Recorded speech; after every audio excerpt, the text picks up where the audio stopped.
The important thing is you do two things. So there has to be a point in your story where you're communicating past and ongoing harms.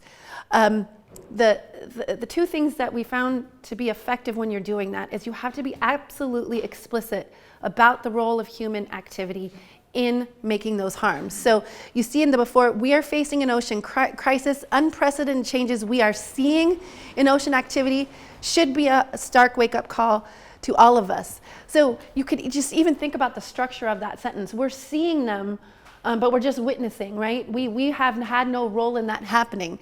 But again, you can say the ocean used to be healthy, but its health has deteriorated over time because of human activity. And you can think of lots of ways that you might talk about it, but it is really very important that you show what have we done to the ocean and how has it been harmed by that activity. Because if not, people don't think that it's been harmed, and again, they also don't, it doesn't open a space for human activity actually making a difference in what has happened. And the second thing, and again, we won't, it's that there is a way that you need to communicate harms without relying on crisis frames.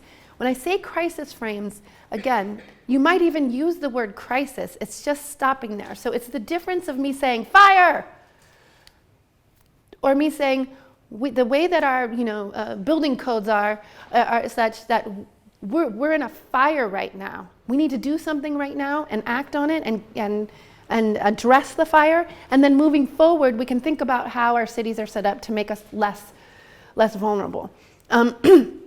So there's more of an explanatory component in a frame that communicates harms that doesn't just rely on crisis and scaring people to again, they cannot act.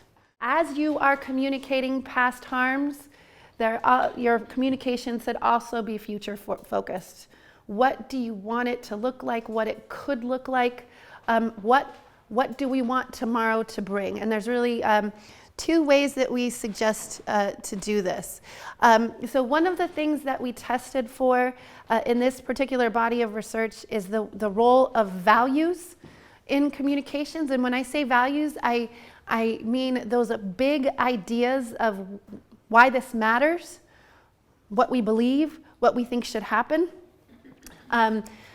And so I know that I'm thinking of you who works with the scientists, and you're a science communicator, and I'm a scientist as well. But scientific authority, this matters because science says so, is a values frame, right? That is not value neutral. That scientific authority is why we should pay attention and why this matters. Another value that we tested was the idea of stewardship. So again, we're not saying use this word, but it's the idea that we don't own the ocean. So here it is, that we have a responsibility to take care of the natural environment for future generations. We want to pass on the planet in good condition. Being good stewards of the environment means taking better care of the ocean. And again, this is not your message, right? This is just the concept that we saw do some pretty good things in public thinking. And it is a way to turn to the future.